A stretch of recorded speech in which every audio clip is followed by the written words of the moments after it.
शिव महापुराण भागेश्वर संहिता। ओम नमः शिवाय। क्या कलयुग के पापों से मुक्ति संभव है? जब चारों ओर अधर्म का अंधकार हो, भाई भाई का शत्रु बन जाए और धर्म का लोभ होने लगे, तब प्रकाश की किरण कहाँ से मिलेगी? क्या कोई ऐसा उपाय है जो घोर से घोर पापी को भी मोक्ष दिला सके? इसका उत्तर वेदों में नहीं, उपनिषदों में नहीं, बल्कि केवल एक ही महाग्रंथ में सुरक्षित है, और वह है महाशिव पुराण। मित्रों, इस कथा को संगीत लिखते समय मैंने दिल से बहुत मेहनत की है ताकि महादेव का यह दिव्य ज्ञान आप तक सही रूप में पहुंच सके। आपका एक साधा सा लाइक मेरे लिए बहुमूल्य है। कृपया मेरी मेहनत के लिए एक लाइक अवश्य करें। कमेंट में हर हर महादेव लिखना भूले नहीं, क्योंकि शिव नाम ही कल्याण है। और चैनल को सब्सक्राइब भी जरूर कर ले ताकि इस महापुराण का एक भी अध्याय आपसे छूट ना जाए। कहानी की शुरुआत होती है भारतवर्ष के सबसे पवित्र तीर्थ स्थल प्रयागराज से। यह वह समय था जब द्वापर युग समाप्त होने वाला था और कलयुग अपनी काली छाया फैलाने के लिए तैयार संगीत खड़ा था। ऋषियों और मुनियों के मन में एक ही भय था, आने वाला भविष्य कैसा होगा। प्रयागराज के त्रिवेणी संगम पर, जहां गंगा, यमुना और सरस्वती का मिलन होता है, वहां एक विशाल यज्ञ का आयोजन किया गया था। लेकिन यह कोई साधारण यज्ञ नहीं था। यहाँ एक दो नहीं बल्कि 88,000 महर्षियों का समूह एकत्रित हुआ था। इन सभी ऋषियों के मुख पर तेज था, लेकिन आंखों में जगत के लिए चिंता थी। यज्ञ समाप्त होने के बाद सभी ऋषि अपने अपने आसनों पर विराजमान थे। तभी वहां एक दिव्य तेजस्वी महापुरुष का आगमन हुआ। यह कोई और नहीं बल्कि व्यास जी के परम शिष्य और पुराणों के ज्ञाता सूत जी थे। सूत जी को आते देख समस्त ऋषिगण आदर पूर्वक खड़े हो गए। ऋषियों ने उनका स्वागत किया, अर्घ्य दिया और उन्हें सबसे ऊंचे और श्रेष्ठ आसन पर बिठाया। जब सूत जी शांतित होकर बैठ गए, तब ऋषियों के प्रधान परम ज्ञानी शौनक जी ने हाथ जोड़कर एक प्रश्न पूछा। शौनक जी, हे महाभाग सूत जी, आप ज्ञान के सागर हैं। आपने व्यास जी के मुख से समस्त पुराणों और शास्त्रों का सार पिया है। आप भूत, भविष्य और वर्तमान के ज्ञाता हैं। इसलिए हमारे मन में जो भय है उसका निवारण करें। सूत जी ने शांत भाव से शौनक जी की ओर देखा और मुस्कुराए। शौनक जी आगे कहते हैं, हे सूत जी, घोर कलयुग निकट आ रहा है। इस युग में मनुष्य धर्म से विमुख हो जाएगा। संगीत, लोग सत्कर्म छोड़ देंगे, दुराचार बढ़ जाएगा। जो जीव संगीत कलयुग में जन्म लेंगे वे आसुरी वृत्ति के होंगे। वे ना वेदों को मानेंगे ना तप करेंगे। ऐसे पापी और भटके हुए जीवों को मोक्ष कैसे मिलेगा? वह कौन सा सबसे सुलभ, सबसे छोटा और सबसे प्रभावशाली उपाय है जिससे कलयुग के मनुष्य का भी कल्याण हो सके? संगीत, हमें कोई ऐसी शाश्वत कथा सुनाइए जो कानों को सुख दे और आत्मा को शुद्ध कर दे।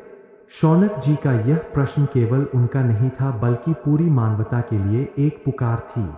88,000 ऋषियों की नजरें सूत जी पर टिकी थी। वातावरण एकदम शांत हो गया, हवाएं थम गई। सूत जी संगीत गंभीर और तेजस्वी स्वर में, हे मुनिवरों, साधु साधु, आपने जगत के कल्याण के लिए बहुत ही उत्तम प्रश्न किया है। अब तक मैंने यह रहस्य किसी को नहीं बताया था, लेकिन आज आपकी भक्ति और जगत की पीड़ा देखकर वह परम गुप्त ज्ञान आपके सामने रखने जा रहा हूं। यह वह ज्ञान है जो साक्षात कैलाशपति महादेव ने ही प्रकट किया था। सूत जी ने अपनी आंखें मूंद ली जैसे वे किसी दिव्य चेतना से जुड़ रहे हो। फिर उन्होंने उद्घोष किया, सूत जी, वह उपाय, वो ग्रंथ, वो शक्ति, शिव महापुराण, यह ग्रंथ वेदों का संगीत सार है। इसका पठन और श्रवण कलयुग के पापों को वैसे ही जला देता है जैसे दावाग्नि सूखी लकड़ी को भस्म कर देती है। ऋषियों में एक लहर दौड़ गई। संगीत, सूत जी ने आगे बताया कि मूल रूप में इस पुराण की रचना स्वयं भगवान शिव ने की थी, जिसमें 100 करोड़ श्लोक थे। बाद में कलयुग के मनुष्यों की अल्प आयु और कम बुद्धि को देखते हुए भगवान वेदव्यास ने इसे संक्षिप्त किया और 24,000 श्लोकों में बांध दिया। संगीत, सूत जी बोले, मुनियों, शिव पुराण में 7 संहिताएं हैं। संगीत, जिनमें से सबसे पहली और अत्यंत महत्वपूर्ण है विद्येश्वर संहिता। विद्येश्वर का अर्थ है ज्ञान के ईश्वर। यह संहिता अज्ञान के अंधकार को मिटाकर शिव तत्व का साक्षात दर्शन कराती है। बातचीत तेजी से आगे बढ़ी। सूत जी ने समझाया कि धर्म, अर्थ, काम और मोक्ष यह चारों पुरुषार्थ शिव पुराण के श्रवण मात्र से प्राप्त हो जाते हैं। उन्होंने स्पष्ट किया, संगीत, कि कलयुग में बड़े बड़े यज्ञ, कठिन तपस्या और कठोर योग करना संभव नहीं होगा। मनुष्य का शरीर और मन इतना कमजोर होगा कि वह यह सब नहीं कर पाएगा। ऐसे में केवल शिव की कथा ही उसे बचा सकती है।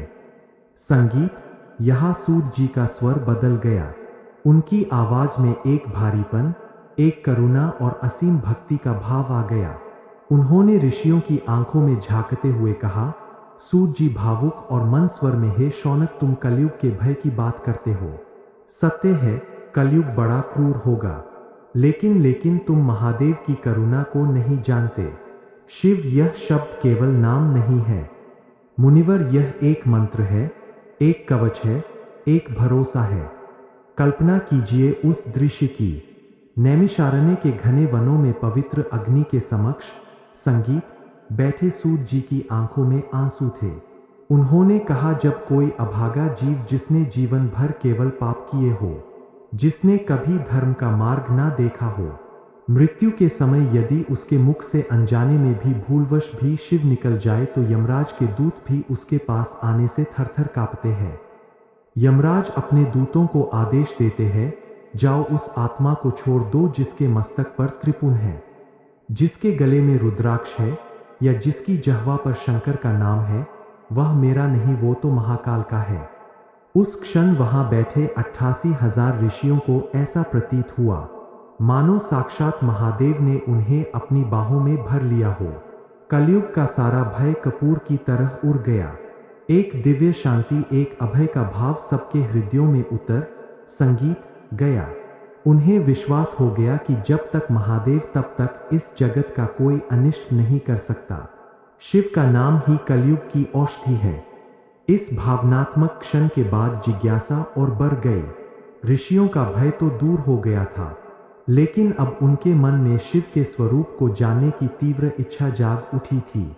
शौनक जी ने पुनः प्रश्न किया, हे सूत जी, आपने शिव नाम की महिमा तो बताई, लेकिन एक शंका हमारे मन में सदैव रहती है।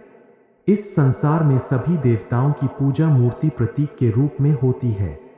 हम भगवान विष्णु, माता दुर्गा और श्री राम की मूर्तियां पूजते हैं, परंतु केवल भगवान शिव ही ऐसे क्यों है संगीत, जिनकी पूजा लिंग और मूर्ति दोनों रूपों में की जाती है। आखिर यह शिवलिंग क्या है? इसकी उत्पत्ति कैसे हुई और सबसे पहले इसकी पूजा किसने की? यह प्रश्न सुनते ही सूत जी का चेहरा एक अद्भुत रहस्यमय मुस्कान से खिल उठा। यह वह प्रश्न था जिसका उत्तर सृष्टि के आरंभ से जुड़ा था। सूत जी बोले, ऋषियों, तुम धन्य हो। संगीत, तुमने वह प्रश्न पूछा है जो स्वयं ब्रह्मत्व और विष्णुत्व के अभिमान को चकनाचूर करने वाला है। शिवलिंग के प्रकट होने की कथा अत्यंत विलक्षण, रौद्र और रोमांचक है। संगीत, यह कथा उस समय की है जब ना धरती थी, ना तारे थे और ना ही यह ब्रह्मांड था। केवल अंधकार और जल था। सूत जी ने आसन जमाया और कथा को उस दिशा में मोड़ा जहां से महाकाल का असली रूप सामने आने वाला था। सूत जी, बहुत समय पहले की बात है। संगीत, एक बार भगवान विष्णु अपनी शेष शैया पर योग निद्रा में लीन थे। क्षीर सागर शांत था। तभी वहां सृष्टि के रचिता पितामह ब्रह्मा जी का आगमन हुआ। ब्रह्मा जी को अपने रचिता होने का और वेदों के ज्ञाता होने का बड़ा अहंकार था। उन्होंने विष्णु जी को लेटे हुए देखा तो उन्हें क्रोध आ गया। सूत जी ने घटनाक्रम का वर्णन करते हुए बताया कि कैसे ब्रह्मा जी ने विष्णु जी को जगाया और उनसे कठोर शब्द कहे। ब्रह्मा जी ने कहा, उठो विष्णु, मैं जगत का पितामह आया हूं। तुम मुझे देखकर भी सो रहे हो। तुम्हारा यह आचरण उचित नहीं है। मैं तुम्हारा स्वामी हूं, मेरा आदर करो। भगवान विष्णु, जो शांति के सागर है, धीरे से मुस्कुराए और उठे। उन्होंने ब्रह्मा जी का स्वागत किया, लेकिन बातों बातों में उन्हें बेटा कह दिया। बस यही वह चिंगारी थी जिसने महायुद्ध संगीत की आग लगा दी। मैं श्रेष्ठ हूं, नहीं, मैं श्रेष्ठ हूँ। यह विवाद बहस से शुरू हुआ और देखते ही देखते भयानक युद्ध में बदल गया। ब्रह्मा जी अपने हंस पर सवार हो गए और विष्णु जी संगीत अपने गरुड़ पर। दोनों देवताओं ने अपने अपने घातक अस्त्र निकाल लिए। दिशाएं कांपने लगी। देवता भयभीत होकर स्वर्ग छोड़कर भागने लगे। ऐसा लग रहा था कि आज सृष्टि बनने से पहले ही मिट जाएगी। सूत जी ने ऋषियों को बताया कि वह दृश्य कितना भयानक था। एक तरफ से ब्रह्मास्त्र छूटने वाला था, दूसरी तरफ से पाशुपस्त्र। यदि यह दोनों टकराते तो अस्तित्व ही समाप्त हो जाता। लेकिन नियति को कुछ और ही मंजूर था। उन दोनों के अहंकार को तोड़ने के लिए और जगत को सत्य का दर्शन कराने के लिए कुछ ऐसा होने वाला था जिसकी कल्पना न ब्रह्मा ने की थी, न विष्णु ने। संगीत ठीक उसी क्षण जब दोनों अस्त्र टकराने ही वाले थे, उन दोनों के बीच एक भयंकर गर्जना हुई। संगीत एक ऐसी अग्नि, एक ऐसा प्रकाश पुंज प्रकट हुआ जिसका ना कोई आदि था ना अंत। संगीत उसने दोनों महास्त्रों को अपने भीतर निगल लिया। आखिर क्या था वह अग्निस्तंभ और कैसे उसने सृष्टि के दो सबसे शक्तिशाली देवताओं को विवश कर दिया, यह हम जानेंगे आगे। ब्रह्मा और विष्णु आमने सामने खड़े हैं। तनाव अपने चरम पर है। ब्रह्मा जी के वचनों में अहंकार का विष खुला हुआ था। उन्होंने अपनी भ्रिकुटी तान ली और भगवान विष्णु की ओर उंगली उठाते हुए अत्यंत कठोर स्वर में कहा, विष्णु, तुम अपने आप को क्या समझते हो? मैं इस जगत का विधाता हूँ। संगीत मैंने ही पंचभूतों की रचना की है। मैंने ही देवता, दानव, गंधर्व और मनुष्यों को बनाया है। तुम जो केवल इस क्षीर सागर में शयन करते हो, तुम मुझसे श्रेष्ठ कैसे संगीत हो सकते हो? उठो और अपने पितामह को प्रणाम करो। शिष्टाचार का पालन करो, अन्यथा मैं तुम्हें दंड देने के लिए विवश हो जाऊंगा। ब्रह्मा जी की वाणी में राजसी अभिमान था। वे स्वयं को स्वयंभू मान बैठे थे, यह भूलकर कि उनकी उत्पत्ति भी उसी परम तत्व की इच्छा से हुई है। दूसरी ओर भगवान विष्णु जो सत्वगुण के भंडार है, वे शांत तो थे परंतु उनकी शांति में भी एक चुनौती थी। ब्रह्मा जी के कटु वचनों को सुनकर उन्होंने अपनी योगमाया का सहारा लिया। विष्णु जी मुस्कुराए, वो मुस्कान जो किसी को भी मोहित कर सकती थी, लेकिन इस समय वह ब्रह्मा जी के क्रोध को और भड़काने वाली थी। भगवान विष्णु ने धीरे से कहा, हे पुत्र, तुम्हारा स्वागत है। तुम यात्रा करके आए हो। तुम्हारी बुद्धि शायद थक गई है। मेरे नेत्र बंद थे इसलिए मैं तुम्हारा स्वागत नहीं कर सका। पर पुत्र को अपने पिता पर इतना क्रोध शोभा नहीं देता। शांत हो जाओ। वत्स, पुत्र और वत्स शब्द सुनते ही ब्रह्मा जी का धैर्य टूट गया। यह उनके अस्तित्व पर प्रहार था, जिसे वे अपना अधीनस्थ मान रहे थे। वो उन्हें बेटा कह रहा था। ब्रह्मा जी गर्जना करते हुए बोले, पुत्र, तुमने मुझे पुत्र कहा। मूर्ख, मैं साक्षात ब्रह्मा हूँ। मैं तुमसे पहले था और तुम्हारे बाद भी रहूंगा। तुम मेरी नाभिकल से जन्मे हो इसलिए तुम मेरे पुत्र समान हो। अपनी उत्पत्ति को मत भूलो। नारायण विष्णु जी ने उत्तर दिया, ब्रह्मा, तुम भूल रहे हो। तुम मेरी नाभि से प्रकट हुए हो तो तुम्हारा आधार मैं हूँ। जो आधार होता है वही पिता होता है। मैं ही इस जगत का पालनहार हूँ और मैं ही इसका उद्गम हूँ। मेरे बिना तुम्हारा कोई अस्तित्व नहीं। तर्कों का यह युद्ध शब्दों की सीमा लांघने लगा। क्षीर सागर की लहरें उफनने लगी। जो शेषनाग अब तक शांत होकर विष्णु जी की शिया बने हुए थे, वे भी फुफकारने लगे। वातावरण में प्रलय जैसी गर्मी बढ़ने लगी। देखते ही देखते वो मौखिक विवाद हाथापाई में बदल गया। दोनों देवता अपने अपने वाहनों पर आरूढ़ हो गए। ब्रह्मा जी अपने विशाल हंस पर सवार हुए, जिसकी पंखों की फड़फड़ाहट से आंधियां चलने लगी। उधर भगवान विष्णु गरुड़ पर विराजमान हुए। गरुड़ की चीख ने दिशाओं को बहरा कर दिया। संगीत, हंस और गरुड़ आपस में भिड़ गए। चोंच से चोंच टकराई, पंखों से पंख भिड़े, आकाश में बिजली कड़कने लगी। ब्रह्मा जी ने अपने कमंडल से जल छिड़का जो वज्र बनकर विष्णु जी पर गिरा तो विष्णु जी ने अपनी गदा से प्रहार किया। यह कोई साधारण युद्ध नहीं था, यह रजोगुण और सत्वगुण का टकराव था। जब सृष्टि के दो सर्वोच्च स्तंभ आपस में लड़ते हैं तो ब्रह्मांड की नींव हिल जाती है। स्वर्ग लोक में बैठे देवता इंद्र, वरुण, कुबेर और अग्नि भय से कांपने लगे। वे अपने विमानों में बैठकर आकाश में छिप गए, यह देखने के लिए कि इस महायुद्ध का परिणाम क्या होगा। वे जानते थे कि यदि यह दोनों नहीं रुके तो सृष्टि भस्म हो जाएगी। संगीत, युद्ध और भीषण हो गया। जब सामान्य अस्त्रों से कोई निर्णय नहीं निकला तो दोनों के भीतर का क्रोध अपनी चरम सीमा पर पहुंच गया। अहंकार ने उनकी बुद्धि को पूरी तरह ग्रस लिया था। ब्रह्मा जी ने क्रोध से लाल होकर कहा, विष्णु अब बहुत हो गया। आज मैं यह सिद्ध करके रहूंगा कि इस त्रिभुवन में केवल एक ही ईश्वर है और वह मैं हूं। ऐसा कहकर ब्रह्मा जी ने वह अस्त्र उठाया जिसका प्रयोग वर्जित था। पाशुपतस्त्र यह महाविनाशकारी अस्त्र था जो संहार के देवता का प्रतीक था। ब्रह्मा जी ने मंत्रोच्चार किया और उसे विष्णु जी की छाती की ओर तान दिया। यह देखकर भगवान संगीत, विष्णु का क्रोध भी जाग उठा। उन्होंने सोचा कि यदि ब्रह्मा ने यह अस्त्र चलाया तो मेरा भी अपमान होगा। उन्होंने प्रत्युत्तर में माहेश्वर अस्त्र का संधान किया। दो महाविनाशकारी अस्त्र आमने सामने थे। एक तरफ से पाशुपतस्त्र की अग्नि, दूसरी तरफ से माहेश्वरास्त्र की ज्वाला। जैसे ही यह दोनों अस्त्र अपने अपने धनुष से छूटे, तीनों लोकों में हाहाकार मच गया। आकाश जलने लगा, तारे टूटकर गिरने लगे, समुद्र का पानी खोलने लगा, दिशाएं धुएं से भर गई। ऐसा प्रतीत हुआ जैसे प्रलयकाल समय से पहले ही आ गया हो। देवता चीखने लगे, रक्षा करो, रक्षा करो, यह अनर्थ हो रहा है।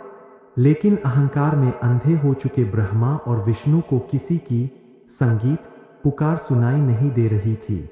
वे दोनों बस एक दूसरे के विनाश की प्रतीक्षा कर रहे थे।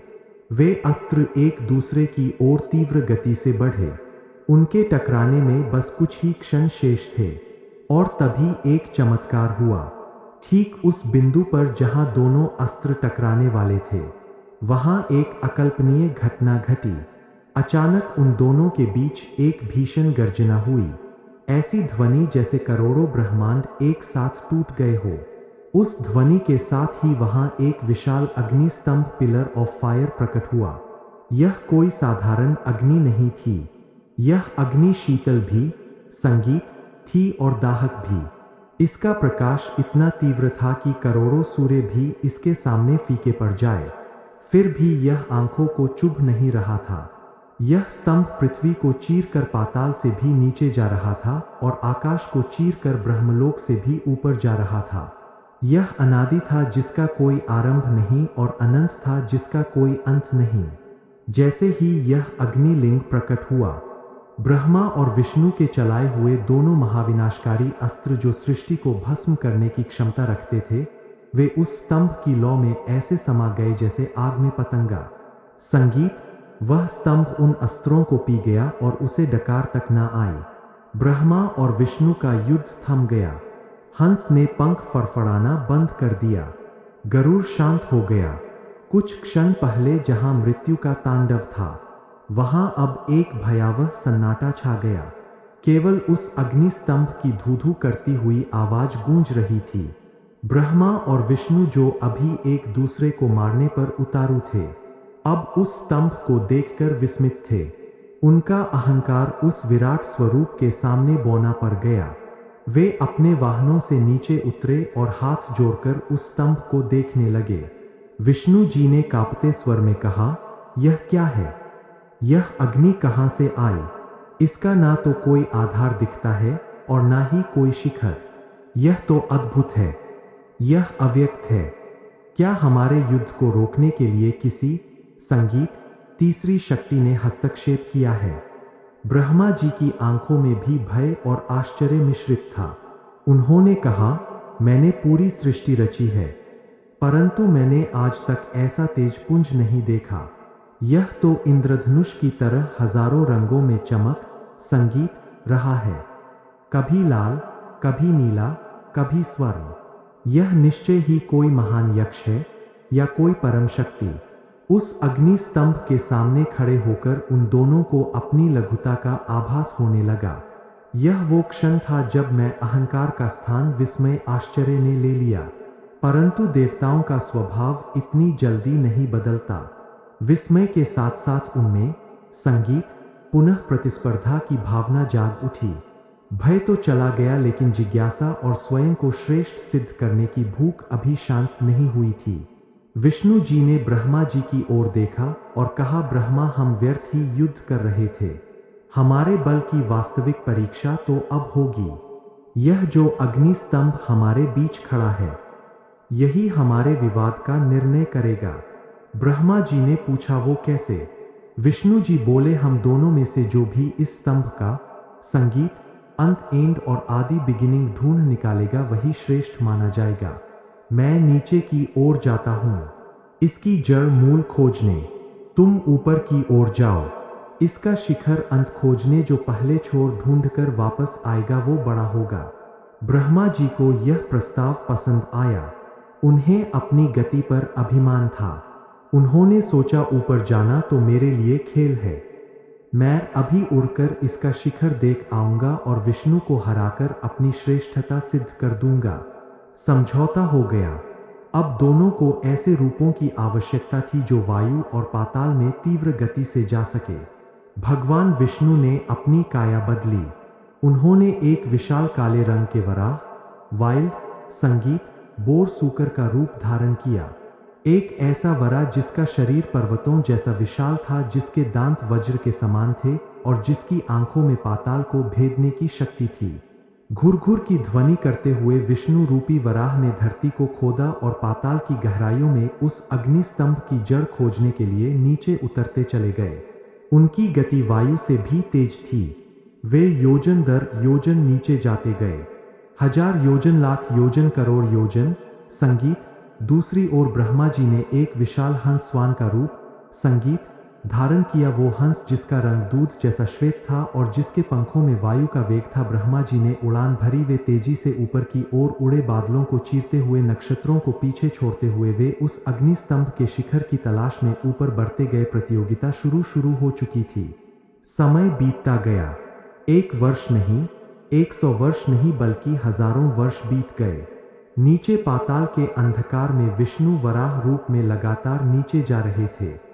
उन्होंने रसातल, तलातल, महातल, संगीत सब पार कर लिए, लेकिन वो अग्नि स्तंभ समाप्त होने का नाम ही नहीं ले रहा था। जितना वे नीचे जाते स्तंभ और गहरा होता जाता। विष्णु जी का शरीर थकने लगा। उनकी सांसें खुलने लगी। उनका वराह रूप पसीने से लथपथ हो गया। उन्हें पहली बार अनुभव हुआ कि यह कोई साधारण खंभा नहीं है, यह तो अनंत है। उनके मन में सत्य का प्रकाश जागने लगा। शायद मैं, संगीत, ही श्रेष्ठ नहीं हूं। शायद कोई और है जो मुझसे भी परे है। उधर ऊपर आकाश में ब्रह्मा हंस रूप में की भी यही दशा थी। वे उड़ते उड़ते थक चुके थे। उनके पंख भारी हो गए थे। सिद्धलोक, जनलोक, तपलोक सब पीछे छूट गए। लेकिन उस अग्नि स्तंभ का शिखर कहीं नजर नहीं आ रहा था। वो स्तंभ निरंतर बढ़ता ही जा रहा था, जैसे वह ब्रह्मा जी के अहंकार की हंसी उड़ा रहा हो। ब्रह्मा जी हताश होने लगे। उनके मन में भय उत्पन्न हुआ। यदि मैं खाली हाथ लौटा तो विष्णु मुझे पराजित घोषित कर देगा। मेरा अपमान होगा। मैं जगत का पितामह होकर कैसे हार मान लूं? तभी जब ब्रह्मा जी अपनी थकान और निराशा से जूझ रहे थे, उनकी नजर एक आश्चर्यजनक वस्तु पर पड़ी। उस अग्नि स्तंभ के ऊपर से कहीं बहुत ऊंचाई से एक सुंदर श्वेत पुष्प नीचे की ओर गिर रहा था। वह केतकी केवड़ा का फूल था। वो फूल ना जाने कितने युगों से ऊपर से गिर रहा था, लेकिन अभी तक धरती पर नहीं पहुंचा था। उसकी सुगंध ने ब्रह्मा जी को मोहित कर लिया। ब्रह्मा जी ने उस गिरते हुए फूल को हवा में ही रोक लिया। उन्होंने आश्चर्य से पूछा, हे पुष्पराज, तुम कौन हो और कहां से आ रहे हो? क्या तुम इस स्तंभ का शिखर जानते हो? केतकी के फूल ने उत्तर दिया, हे हंसराज, मैं केतकी हूँ। मैं इस स्तंभ के शिखर पर चढ़ाया गया था। मुझे वहां से गिरे हुए करोड़ों वर्ष बीत चुके हैं, फिर भी मैं अभी तक इसके मध्य भाग तक भी नहीं पहुंच पाया हूं। संगीत, इस स्तंभ का कोई अंत नहीं है। आप व्यर्थ ही परिश्रम कर रहे हैं। लौट जाइए। केतकी की बात सुनकर ब्रह्मा जी को यह समझ आ गया कि शिखर तक पहुंचना असंभव है। सत्य यही था कि वे हार चुके थे, लेकिन ठीक उसी क्षण उनके मन में एक कुटिल विचार आया। अहंकार ने सत्य को घक दिया। उन्होंने सोचा, विष्णु को तो पता नहीं है कि शिखर मिला या नहीं। अगर मैं इस फूल को अपनी गवाही बना लूं तो मैं जीत सकता हूं। ब्रह्मा जी ने केतकी को प्रलोभन दिया। केतकी, मेरी एक सहायता करो। तुम्हें मेरे साथ नीचे चलना होगा और विष्णु के सामने गवाही देनी होगी। तुम्हें बस इतना कहना है कि ब्रह्मा जी ने स्तंभ का शिखर देख लिया है और मैं वहीं से ब्रह्मा जी के मस्तक से गिरकर उनके साथ आ रहा हूं। यदि तुम मेरा साथ दोगे तो मैं तुम्हें देवताओं के पूजनीय स्थान पर बिठाऊंगा। केतकी का खूल पहले तो हिचकिचाया, क्योंकि यह असत्य था, यह साक्षात पाप था। लेकिन ब्रह्मा जी के तेज और प्रलोभन के आगे वह झुक गया। उसने झूठी गवाही देने की सहमति दे दी। इस प्रकार एक महान षड्यंत्र रचा गया। सृष्टि का संगीत रचिता अपनी श्रेष्ठता सिद्ध करने के लिए असत्य का सहारा लेकर नीचे की ओर लौट चला। उधर भगवान विष्णु अपनी हार स्वीकार कर चुके थे। वे समझ चुके थे कि यह अग्निस्तंभ अनादि अनंत ब्रह्मा है। वे भक्ति भाव से ऊपर की ओर लौटे। दोनों देवता पुनः उसी स्थान पर मिले जहां से उन्होंने यात्रा शुरू की थी। लेकिन अब माहौल बदल चुका था।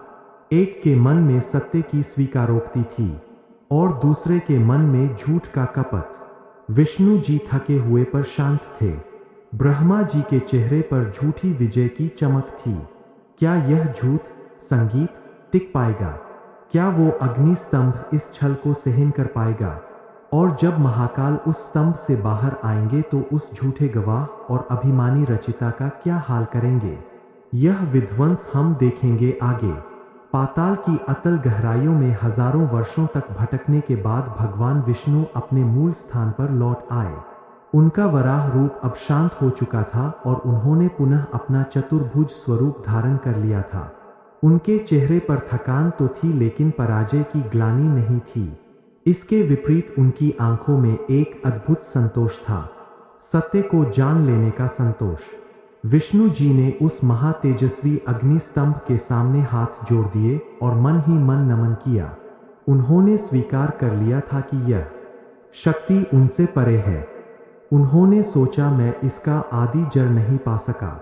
इसका अर्थ है कि यह शक्ति मुझसे और संभवतः ब्रह्मा से भी कहीं अधिक प्राचीन और विशाल है। सत्य यही है कि मैं श्रेष्ठ नहीं हूं और सत्य को स्वीकार करने में ही कल्याण है। विष्णु जी अभी उस स्तंभ की स्तुति कर ही रहे थे